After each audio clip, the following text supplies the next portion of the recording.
Hello everyone, this is Sadia Malik and I welcome you all to unit number 15 of the first year English textbook for the year 2020-2021.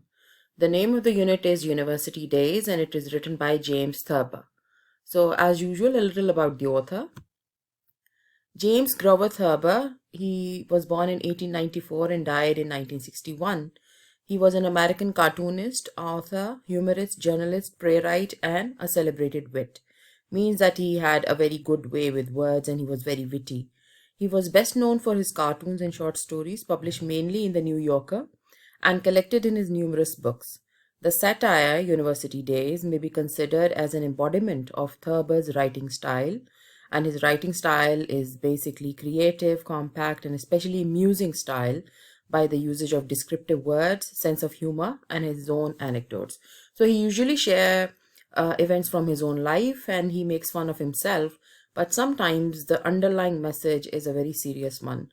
So you can say that he sometimes used dark humor also. So on the surface, you feel that the essay is very humorous and it is non-serious, but the message that it is basically conveying is very serious.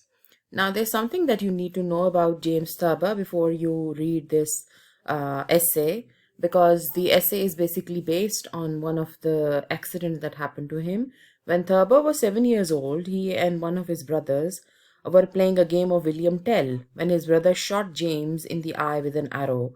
So they were playing this bow and arrow, and there is a story of William Tell in which William Tell was asked to hit the apple put on the head of his son, but he did so because he was such a good marksman. But here, obviously, these were kids and they were playing together, and accidentally, Thurber's brother hit him in the eye, and he lost that eye then and there. And the injury later caused him to become almost entirely blind. At the age of 40, he was declared legally blind because he could not see very properly. And that problem was there when he was in the university as well. And that is the basic reason why he could not see through the microscope clearly. And the teachers could not understand that problem when he was, criticized uselessly. He was unable to participate in sports and other activities in his childhood because of this injury, but he developed a creative mind which he used to express himself in his writings.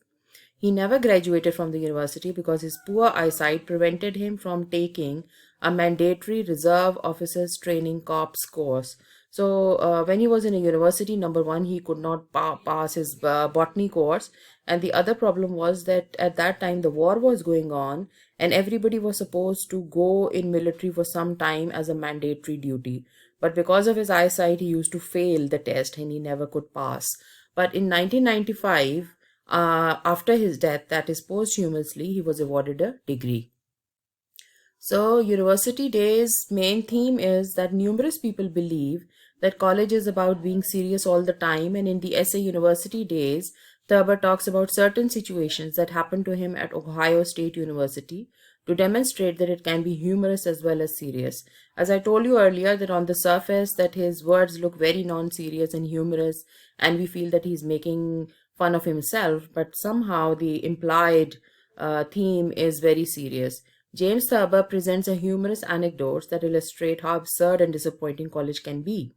In his botany class, Thurber's inability to utilize a microscope baffles and eventually enrages his professor, and it is also a satire on our education system that always stresses theoretical knowledge over creativity. Also, it has no room for students with special needs. So, the message here is that he's basically ridiculing our education system because we always stress that you have to pass the theoretical knowledge, that if you can't see what other people are seeing, then you are a failure. And it has no room for students with special needs, especially people with some kind of weakness as far as eyesight is concerned, or a hearing weakness, or some other mobility weakness. Our education system does not address these people clearly. And it is very evident in this story also that the professor could not understand why he couldn't see. And he's actually telling them that whatever he can see is like a milky, nebulous substance. And that was a clear sign that he had a failing eyesight. But nobody bothered to get it checked, and nobody sent him to a medical test to see whether he could see it properly or not. Another thing is that James Thurber was very self-conscious. Even if you look at the family picture, He was always trying to hide that eye that he lost in the accident. And he was not a very confident person. So that might be one of the reasons that he could not tell people very openly that he had a poor eyesight. Or maybe he wanted to hide that because people would make fun of him, and that would become one of his weakness, and people would bully him. So maybe that is one of the reasons why he did not openly discuss it in the class as well. So that is what happened. The whole essay is about him in a botany class where everybody is able to see through the microscope, and they are studying the plant cells and drawing them on paper, whereas James Thurber is always unable to see anything because he has such weak eyesight that he could not. Number one, his one eye was lost, the other one was also injured, and on top of that, he used to wear glasses as well. So that made the problem even worse for him.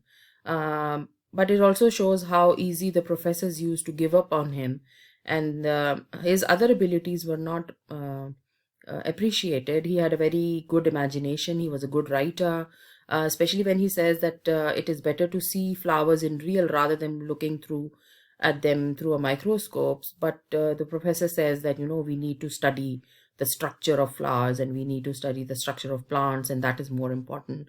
So it also shows that creativity has no place in our education system, and this is basically going back to 1930s 40s.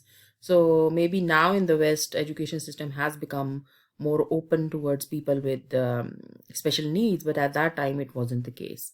Now, looking at the comprehension question, compare Thurber's approach to seeing the cell of the flower with that of his teachers and other students. Is he making fun of himself, other students, or of the teacher's way of instruction? As we know, that Thurber lost sight of one of his eye when he was a young boy. His remaining eye also had poor eyesight, and he wore glasses as well. For him, it was quite difficult to see through the microscope. He had a genuine physical problem, but the teachers thought that he was being naughty or mischievous. Thurber makes fun of himself by highlighting his inability, but deep down he is criticizing the rigid, dull routine of colleges and universities. These places do not have any place for creativity. On the contrary, they promote rote learning. Rote learning is memorizing things and then writing them down. James Thurber gives a great deal of descriptive detail in his essay. What senses does the description appeal to you? How does this detail make us feel and connect with the writer? So we all know that Thurber had a very active imagination. He has written another short story that you might read, that is The Secret Life of Walter Mitty. So that is also shows a man who has such an active imagination that while he is buying things or doing grocery, he used to lose him his imagination. So we all know that Thurber was a good writer, and he had a very active imagination and a gift of describing events exquisitely. He describes the whole routine of him trying to see through the microscope and failing each time. The anger and frustration of the teacher can be felt very easily. The words like nebulous, milky substance, brown as a berry, bright eyed and eager, variegated constellation of flecks and specks and dots, these details add to the effectiveness and beauty of the essay.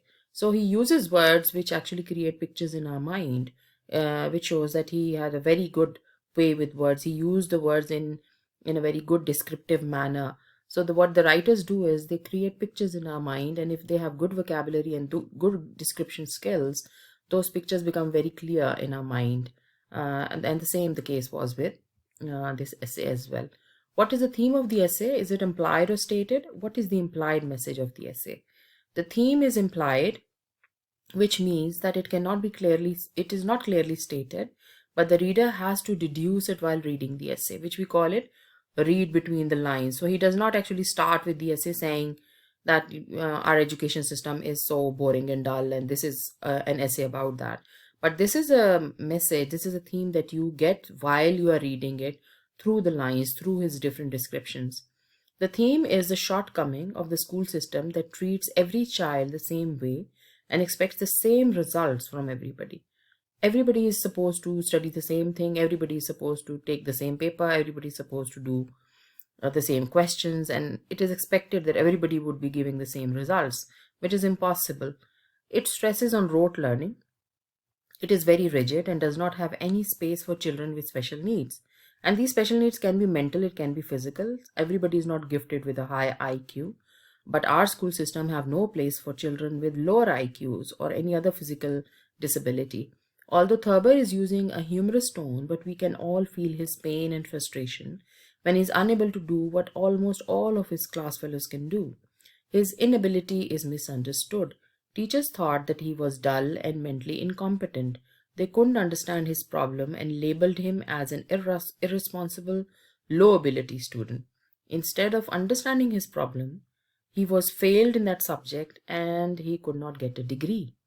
So instead of solving the problem and asking the question that why, when everybody else can do it, why can't he? And taking a deeper look at it, everybody just labeled him as non-serious, irresponsible, low ability student, and he was failed in that paper. And next year he had to take it again.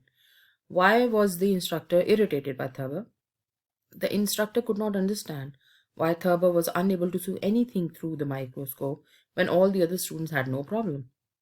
They tried their best to adjust and readjust the microscope, but still Thurber couldn't see anything. His inability to see the plant cell and draw it on the paper made the instructor irritated. They also believed that he was pretending that he can't see anything, that he was being naughty or mischievous, which was not the case. He could not see it, but nobody could understand at that time. So this also shows the inability of the teachers to understand the problem of the students also. Now, obviously, teacher education has become much more advanced and teachers are trained to look into the matter when children are having problem. So now when a teacher sees a student who is squinting his eyes when he is looking at the whiteboard, the first indication is that the student's eyesight is not good. So they get him tested. Or if he is having any other emotional problem, there are counselors who talk to him and they try to resolve the problem. But at that time, it wasn't the case, especially at the university level. Nobody really bothers if a student was having any problem.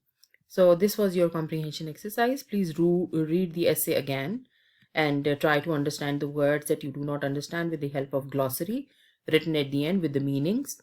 And if you have any other question, please do ask. Subscribe to my channel and like the video, and also click the bell icon for future notifications. Thank you so much.